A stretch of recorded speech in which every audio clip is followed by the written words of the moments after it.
इस वीडियो में हम क्लास 10th मैथ्स की प्रश्नावली 9.1 का क्वेश्चन नंबर 12 करेंगे।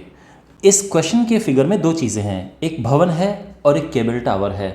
तो यहाँ पर हम बना देते हैं, ये है भवन, केबल टावर बड़ा है इस तरह से, ओके। ये है ज़मीन, भूमि।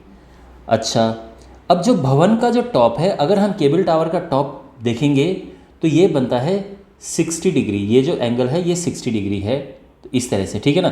तो ये है 60 डिग्री। इसके बाद ये जो भवन है इसके टॉप से, यहाँ पर मैं लिख देता हूँ, ये भवन है और ये केबल टावर है। तो भवन के टॉप से टावर के बेस पे जो एंगल बनता है, अवनमन कोण। अच्छा, अब अवनमन कोण कैसा होता है? अवनमन कोण ऐसा होता है, ध्यान रखना, ये मत कर देना, ठीक है ना। अवनमन कोण ऐसा होता है और ये अवनमन कोण 45 डिग्री है। और एक बात हमेशा ध्यान रखना, जब भी आपके पास एंगल ऑफ डिप्रेशन होता है यानी अवनमन कोण होता है, तो हमेशा हमें ऑल्टरनेट इंटीरियर एंगल बना देने चाहिए, यानी ये भी उतना ही होगा जितना कि ये होगा। इनको एकांतर अंतःकोण कहते हैं। तो जो ये है वही ये है, और ये वाला जो कोण है ये आपके काम आएगा, ये काम नहीं आएगा, ठीक है ना। तो मेन मतलब ये है, हमेशा इसका हम एकांतर कोण ले लेते हैं और फिर हम इसके हिसाब से करते हैं, ठीक है ना। तो अभी तक पूरा जो मैंने फिगर है आपको समझाया है, और अब हम इस क्वेश्चन को सॉल्व करते हैं। तो देखो, भवन की हाइट है 7 मीटर, तो ये है 7 मीटर। इसको एक काम करते हैं, ये ए बी है और ये है सी डी ई, ठीक है। हमें टावर की ऊंचाई ज्ञात करनी है कि टावर की ऊंचाई है कितनी। तो इसमें हम कैसे करेंगे? देखो, सबसे पहली बात तो ये कि बी ई निकाल देंगे, क्योंकि हमारे पास ये 7 मीटर हमें पता है, और यहाँ पर हम आराम से फॉर्मूला इस्तेमाल करके बी ई निकाल सकते हैं। और एक बार बी ई निकल गया तो बाकी चीज़ें निकल जाएंगी। हम ये अलग निकालेंगे, सी डी डी ई अलग निकालेंगे और इनको प्लस कर देंगे हम। तो आई होप आपको कॉन्सेप्ट समझ आ गया होगा। तो दो ट्राइंगल हम लेंगे। सबसे पहले लेंगे हम ट्राइंगल ए बी ई। तो त्रिभुज ए बी ई में यहाँ पर अगर आप ये एंगल देखेंगे तो इसके हिसाब से हमारे पास लंब दिया है और आधार हमें यहाँ पर चाहिए। तो बेसिकली चर्चा यहाँ पर लंब और आधार की होगी, यानी क्या लगाएंगे, कौन सा त्रिकोणमितीय अनुपात लगाएंगे, कौन सा ट्रिग्नोमेट्रिकल रेशियो लगेगा, साइन कॉस टैन में से। तो आप बोलोगे कि सर टैन आएगा। Yes, you are right. देखो, टैन ई होगा यहाँ पर लंब यानी ए बी अपॉन आधार यानी बी ई। ई है 45 degree, so it is 45 degree.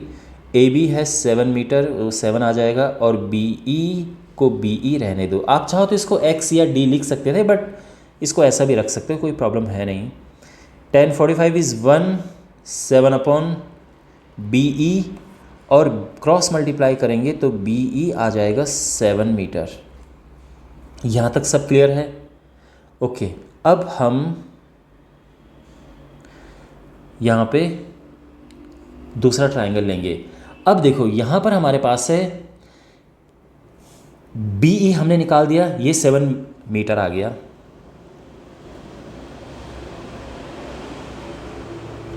जो ए डी है वो भी तो बी ई के बराबर होगा, तो वो भी 7 मीटर है। अब हम लेंगे ए डी सी ट्राइंगल। देखो, ट्राइंगल ए डी सी किसकी बात की जा रही है, ठीक है। तो ट्राइंगल ए डी सी में यहाँ पर क्या है, tan 60। tan 60 बराबर आएगा C D upon A D. tan 60 यानी √3। सी डी हमें निकालना है और ए डी है 7 मीटर। तो सी डी हो जाएगा क्रॉस मल्टीप्लाई करके 7√3 मीटर, ठीक है। और अब यहाँ पर हम ये तो निकाल चुके हैं। अब डी ई का क्या, व्हाट अबाउट डी ई? तो देखो, आप भी देख सकते हैं कि जो डी ई है तथा जो डी ई है वो ए बी के बराबर है, और ये है 7 मीटर, ठीक है ना।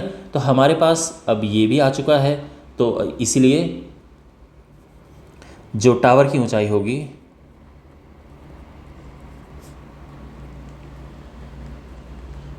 क्या होगी, ये सी ई है और ये है सी डी प्लस डी ई।